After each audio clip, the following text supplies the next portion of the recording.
ఉన్నాం. మంచిది. అందరికీ షాలోం. ఈ ఉదయకాలం మనందరికీ దేవుడు అనుగ్రహించినందుకై దేవునికి స్తోత్రములు.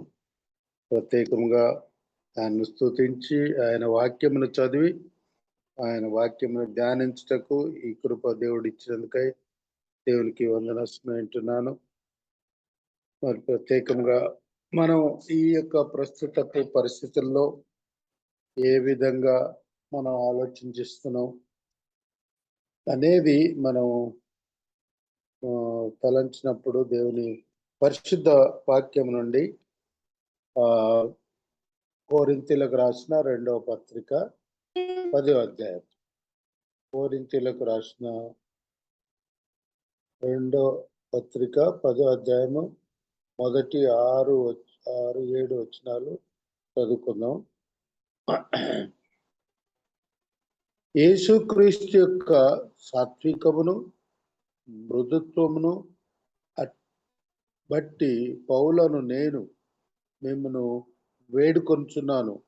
నేను మీ ఎదుట ఉన్నప్పుడు మీలో అనుకోగలవాడను, ఎదుట లేనప్పుడు మీ ఎడల ధైర్యం గలవాడను. శరీర ప్రకారము నడుచుకొని వారమని మమ్మును గూర్చి కొందరు అనుకొంచున్నారు కారా? అట్టి వారి ఎడల నేను తెగించి కాఠిన్యమును చూపవలనని తలంచుకొంచున్నాను. కానీ నేను వచ్చినప్పుడు అట్లు కాఠిన్యమును చూపకుండునట్లు చేయడని నేను మిమ్మును బతిమాలు కొనుచున్నాను. మేము శరీరధారులమై నడుచుకొనుచున్నను, శరీర ప్రకారము యుద్ధము చేయము. మా యుద్ధోపకరణములు శరీర సంబంధమైనవి కావు, కానీ దేవుని ఎదుట దుర్గములను పడద్రోయ జాలిన బలము గలవై ఉన్నవి. మేము వితర్కములను దేనిని గూర్చిన జ్ఞానమును అడ్డగించు ప్రతి ఆటంకమును పడద్రోసి ప్రతి ఆలోచనను క్రీస్తుకు లోబడినట్లు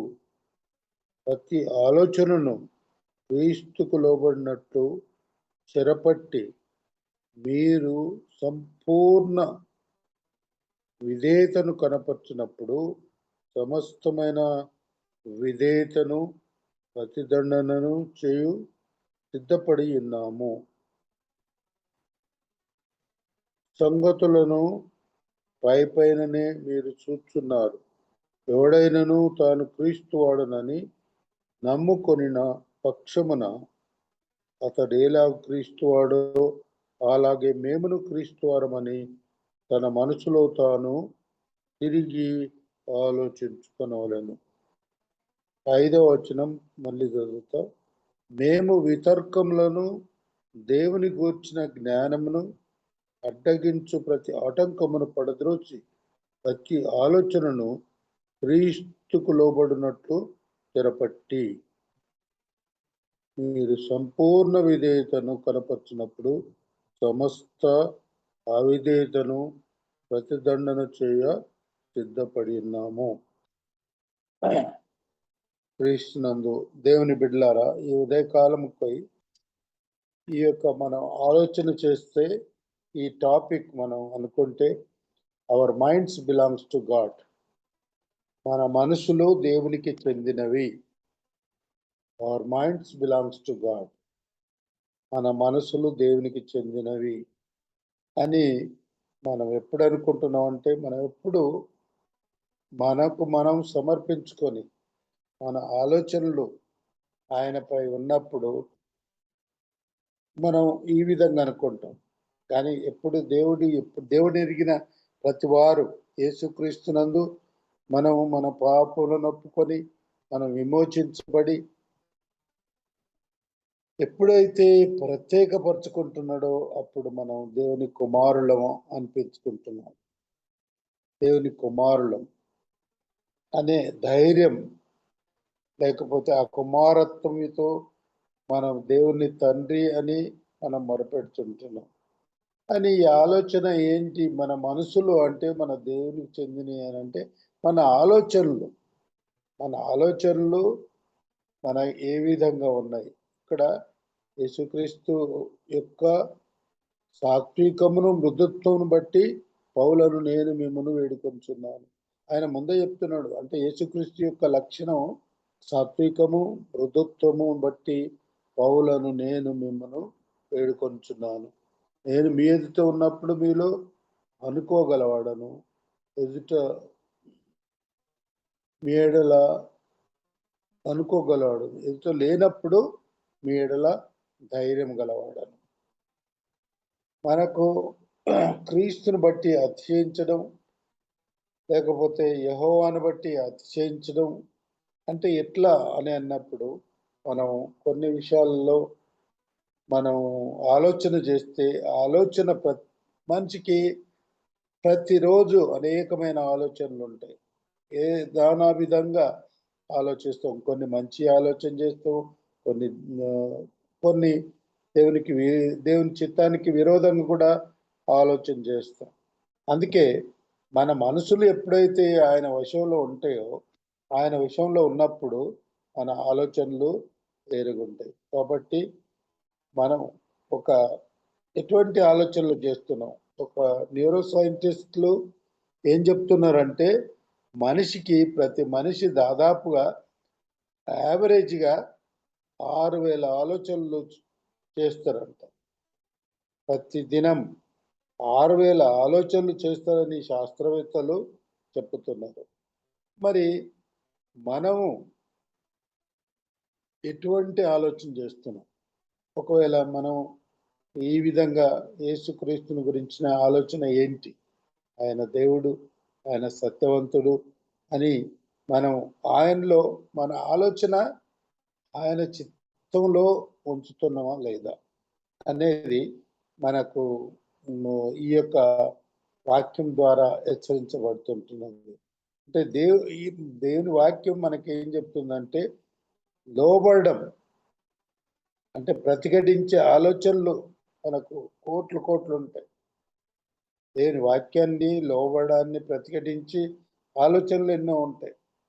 కానీ అందులో కూడా కొంతమంది ఒకరు లేక ఇద్దరు అటువంటి మన స్వభావాల్లో మరియు ఆలోచన విధానంలో దేవునికి వ్యతిరేకంగా ఉండే కొన్ని చిన్న భాగాలు.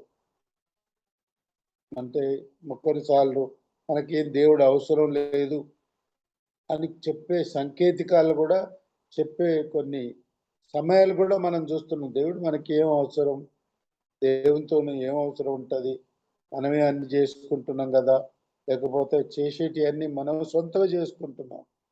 దేవునితో మనకెందుకు పని? అని కొన్నిసార్లు దుష్టుడు మనలో ఉండి ఇటువంటి పలికిస్తా ఉంటాడు. లేకపోతే ఇటువంటి ఆలోచన, ఇవన్నీ ఆలోచనలే. కొన్ని బయటికి రావచ్చు, బయటికి రాకపోవచ్చు. ఆలోచన విధానం ఏంటి అంటే లోపటనే ఉంటది. ఒకటొకటి కొన్నిసార్లు ఆ ఆలోచనలు మనం యాక్ట్‌గా అంటే మనం చేస్తుంటాం. కానీ చేయకముందే అనేకమైన ఆలోచనలొస్తాయి. అందుకే అంటే యేసు ప్రభు అంటాడు, ఒక వ్యభిచారం మనసులో వచ్చినప్పుడు, ఆలోచన వచ్చినప్పుడే పాపం అని. అది యాక్ట్ చేయకముందే ఆలోచన అనేదే పాపం. అటువంటి పాపపు ఆలోచనలు అనేక సార్లు మనం ఆలోచిస్తున్నాం కాబట్టి వాటిని వదిలేసి అంటే ఎప్పుడు దేవుని కొరకు ఎటువంటి ఆలోచనలు మనం ఆలోచించే విధానం ఏంది? మరి ఎటువంటి విషయాల్లో దేవుని గురించి ఆలోచన చేయాలా? అనేది చాలా ముఖ్యం. ఒక ఇప్పుడు మనము మన పొరుగువారిని ప్రేమిస్తున్నామా? లేదా? లేకపోతే ఏ విధంగా ప్రేమించాలా? ఇప్పుడు మనం మన ఈ మధ్యలో ఐక్యము, లేకపోతే శాంతి, సమాధానం అందరూ నాయకులు కలిసి మంచి శాంతి సమాధానంతో మన కాన్ఫరెన్స్ నడుపుకోవాలని ఆలోచన ఉన్నది చాలా మందికి. కానీ కొంతమందికి అటువంటి ఆలోచన లేదు. కొంతమందికి ఎప్పుడు తన స్వార్థం గురించిన ఆలోచనే.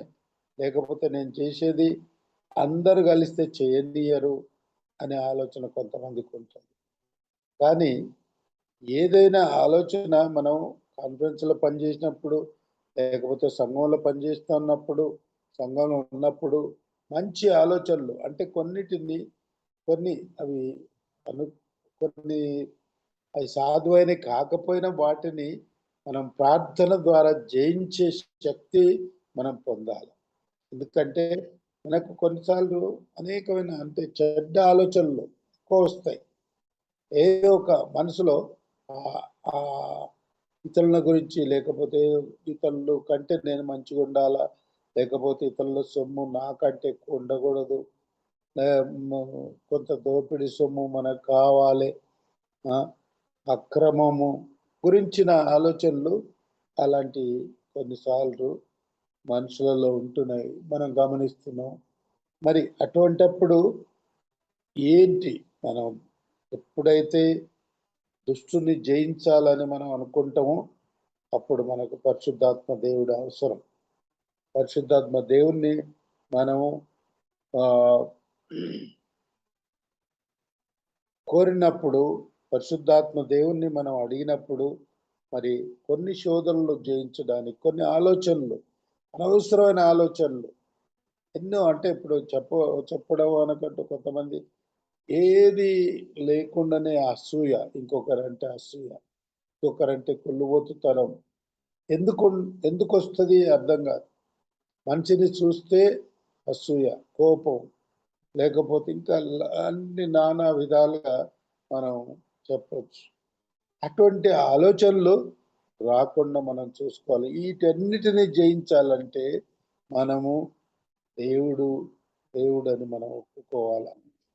దేవుడని మనం ఒప్పుకున్నప్పుడు ఇవన్నీ మనకు దూరం కావడానికి, లేకపోతే ఇది మన ఆలోచనలు దేవునికి విరోధంగా ఉండకూడదు అన్నప్పుడు ఇవన్నీ మనం జయించగలం. కాబట్టి క్రీస్తునందు దేవుని బిడ్డలారా మనం ఆలోచన ఏ విధంగా ఉండాలి? కీర్తనలు 46:10లో కొన్ని మాటలు చదివి వినిపిస్తా.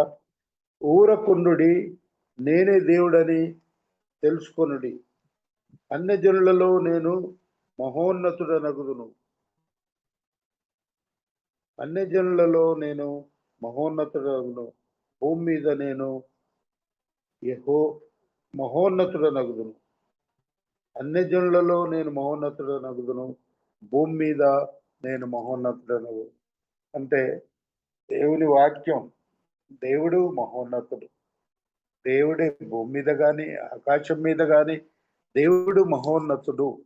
ఆయనకు మించిన అది శక్తి ఇంకెవరికి లేదు అని మనం ఎప్పుడు గ్రహించి ఆయనను మన లోపల మన ఆలోచన ఆయనది, మనం ఆయన వారం కాబట్టి మన ఆలోచన ఆయన చిత్తానికి అనుకూలంగా ఉండాలి.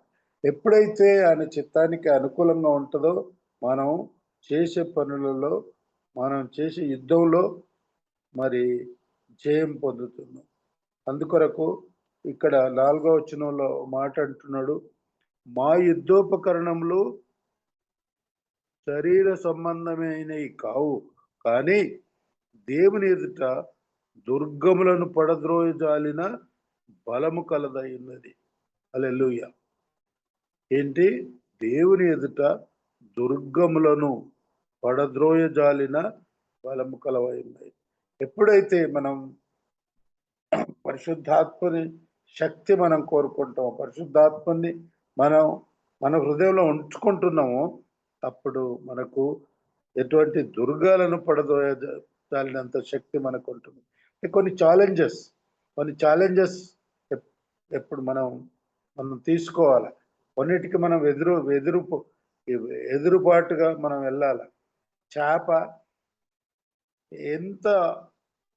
ఎంత స్పీడ్గా, దాన్ని కరెంటే అంటారు, ఎంత స్పీడ్గా వాటర్ స్పీడ్గా వస్తున్నా కూడా అది ఎదురెళ్ళడానికే ప్రయత్నం చేస్తుంది కానీ నీళ్ళతో పాటుగా వెళ్ళదు. కొంచెం పోతుంది, వెనక్కి పోతుంది, ముందరికి పోతుంది, కానీ ఎప్పుడు పైకి వెళ్ళడానికి అదొక పెద్ద ఛాలెంజ్.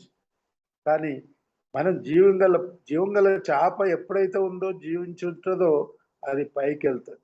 ఎప్పుడైతే చచ్చిన చేప ఉంటుందో అది నీళ్ళతో పాటుగా పారిపోతుంది. కాబట్టి మన విశ్వాసం ఎలాగ ఉండాలంటే ఒక బ్రతికిన చేపలాగా.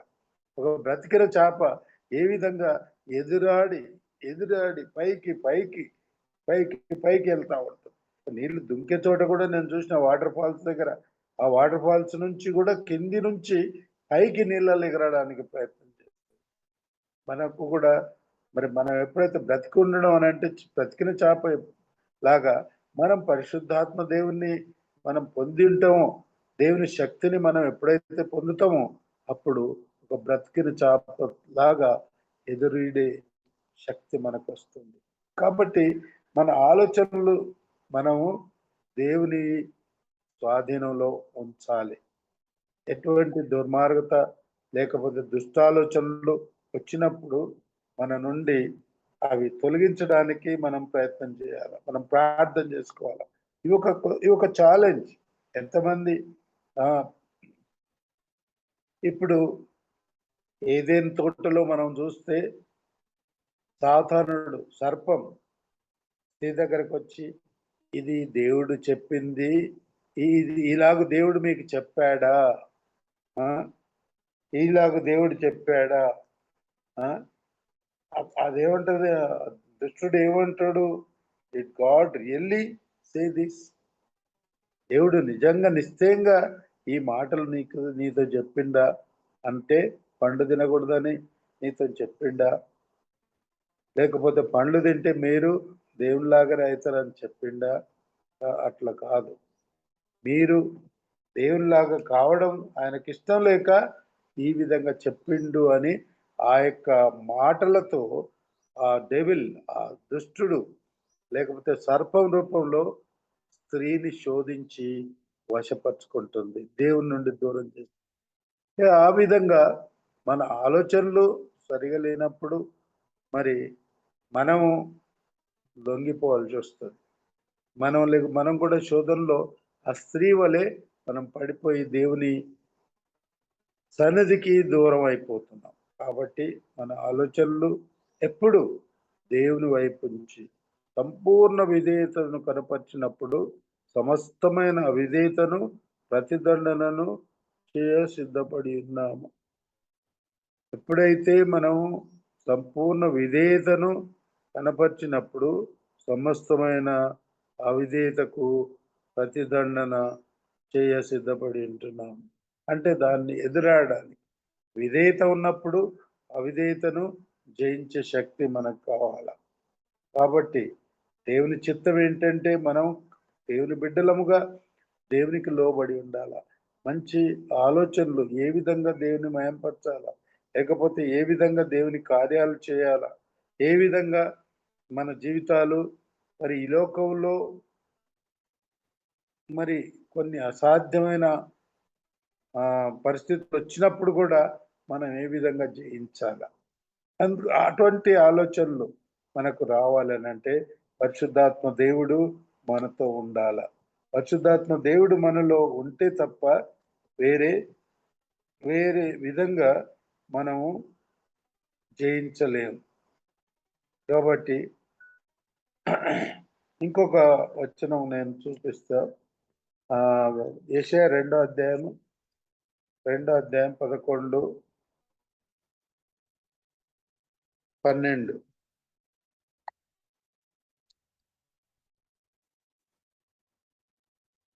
నరుల అహంకార దృష్టి తగ్గించబడును, మనుషుల గర్వము అణగద్రొక్కబడును.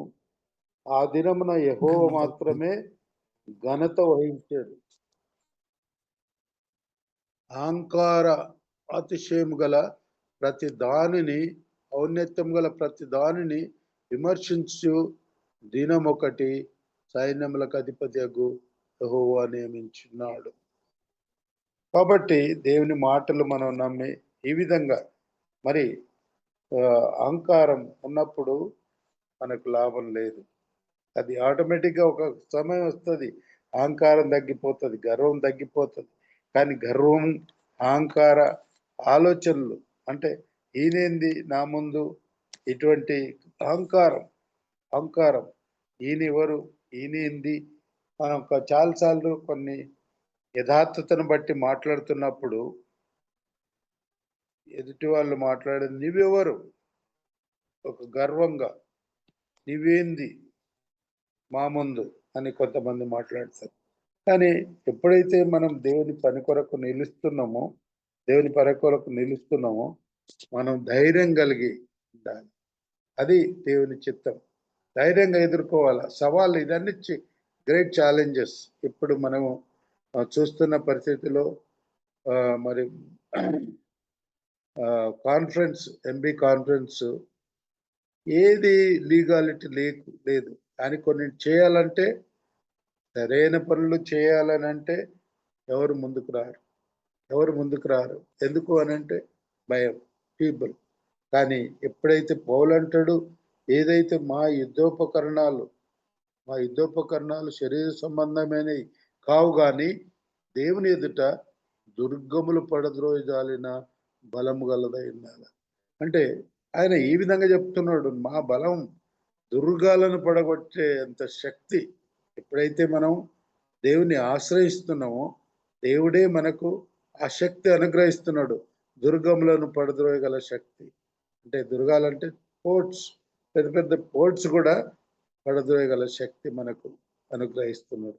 కాబట్టి క్రీస్తునందు దేవుని బిడ్డలారా, మనం ఎరిగిన దేవుణ్ణి మనం ఎప్పుడు జయించాల. కొన్ని విషయాలకు మనం నో అనే శక్తి కూడా మనకు రావాల. ఎప్పుడైతే అవ్వ దగ్గరికి సర్పం వచ్చిందో అది పండు తినాలన్నప్పుడు అవ్వకు నో, ఇట్స్ నాట్ రైట్ అనే ఆ యొక్క ఆలోచన రాలేదు. తొందరగా మోసపోయింది. అటువంటి ఆలోచన వస్తే ఎప్పుడైతే అటువంటి ఆలోచన నో, ఇట్స్ నాట్ రైట్ అని ఎప్పుడైతే అంటున్నదో అప్పుడే మనము జయించగలం. ఇప్పుడు మనకు ప్రస్తుత పరిస్థితులలో కొన్ని విషయాలలో మనం no, that is not right, no, that is not right అనే శక్తి దేవుడు మనకు అనుగ్రహించాలి. ఇవన్నీ అనుగ్రహించాలంటే మనం కొన్ని విషయాలలో మనం దేవునికి అనుకూలంగా ఉండాలంటే మన ఆలోచన ఎప్పుడు మనము మన పాపాలను ఒప్పుకొని ఉండాలి. మనం we should confess our since every day. మన ఆలోచనలు ఒకవేళ మన ఆలోచనలు దేవునికి ఇష్టమైనవి కావు అని అనుకున్నప్పుడు మనము కన్ఫెస్ చేయాలి. దేవుని ఎదుట మనం మన పాపాలను లేకపోతే మన ఆలోచనలను ఏవైతే దేవుని చిత్తానికి అనుకూలం కాదో అలాంటప్పుడు మనం we should confess our sins. అంటే మన ఆలోచనలు బట్టి దేవుణ్ణి మనం ఒప్పుకోవడానికి మనం ప్రయత్నం చేయాలి. మనం మూడో విషయం ఏంటంటే మరి ఎప్పుడైతే వీటన్నిటినీ మనం జయించాలంటే హోలీ స్పిరిట్ గాడ్, దేవుని సహాయాన్ని మనము తీసుకోవాలి. మన మనసులో దేవునికి చెందని భాగము ఏది లేదు. దానిలోని ప్రతి అంగుళం దేవునికి సమర్పించుకోవాలి. అంటే దేవునికి ఇష్టమైంది ఏంటంటే కంప్లీట్నెస్, సంపూర్ణం. ఏదో కొంచెం నేను దేవునికి నాకు మా ఆలోచనలు కొంత దేవునికి, నీకు కొంత నా ఇష్టానికి అని కాదు. కానీ దేవుడు ఏది ఇష్టపడుతున్నాడంటే ప్రతి inch of our thoughts that should be committed to God. మన ఆలోచనలు దేవునికి సమర్పించుకునే అయి ఉండాలి. ఎట్లా? ఒకటి, మనం నిశ్శబ్దంగా ఉండి మనం కొన్నిసార్లు మొదటి విషయం ఏంటంటే నిశ్శబ్దంగా ఉండి దేవుని ప్రార్థించాలి. యెహోవా దేవుడని తెలుసుకోవాలి. అదే 46:10లో మనం చదివినాం. యెహోవా దేవుడని మనం తెలుసుకున్నప్పుడు యెహోవా శక్తి గలవాడు, సృష్టికర్త అని ఎప్పుడైతే మనం అనుకుంటున్నామో మన మనసులో మనం సమస్తాన్ని జయించే శక్తి మనకు వస్తుంది. ఇప్పుడు మనం ఈ విధంగా ఎప్పుడైతే మనం అనుకుంటామో మనకు ఆయనే దుర్గం, ఆయనే దుర్గం. 91 కీర్తనలో మహోన్నతుని చాట నివసించువాడే సర్వశక్తి నీడ విశ్రమించువాడు.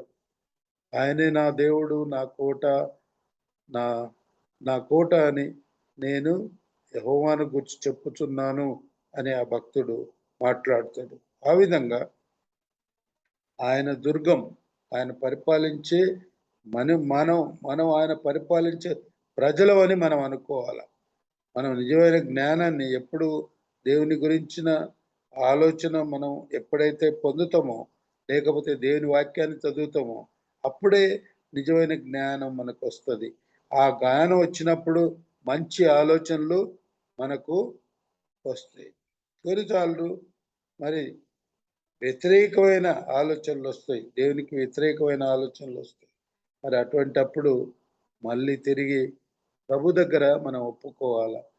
దేవా, నాకు ఈ ఆలోచన నా నుండి తీసివేయి.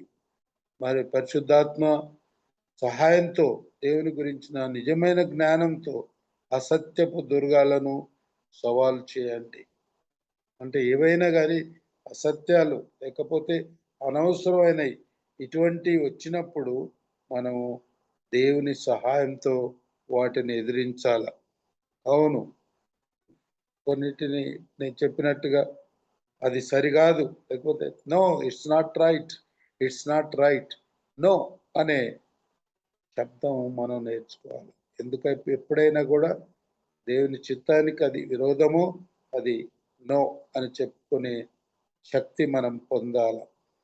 ఎందుకంటే మనం ఆల్రెడీ దుష్టుని మన ప్రభు యేసుక్రీస్తు శిలువపై ఆ యొక్క దుష్టుని జయించుంటున్నాడు. ఆ యొక్క శక్తిని పునరుత్థానం ద్వారా, ఆయన పునరుత్థానం ద్వారా మనకు ఒక జయము మనం పొందినట్టుగా మనం చూస్తున్నాం.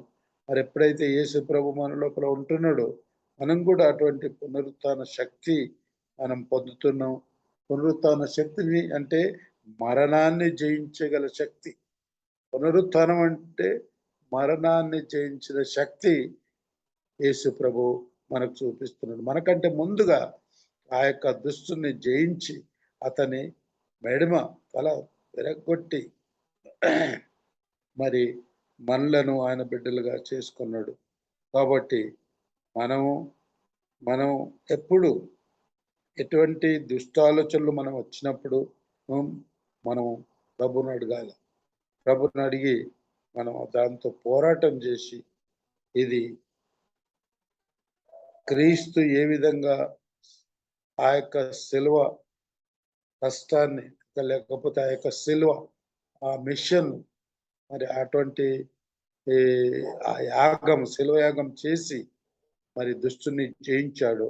ఆ విధంగా మరి మనం పొందడానికి మరి దేవుడు మనకు శక్తి ఇచ్చేటట్టు, పరిశుద్ధాత్మ దేవా, నీవు మాలో నివసిస్తున్నావు, మా మనసులలో దుష్టకోటలను గురించి నీ సత్యశక్తితో వాటిని పడగొట్టడానికి మాకు సహాయం చేయమని మనం ప్రార్థించినప్పుడు దేవుడు శక్తిగల సామర్థ్యుడు.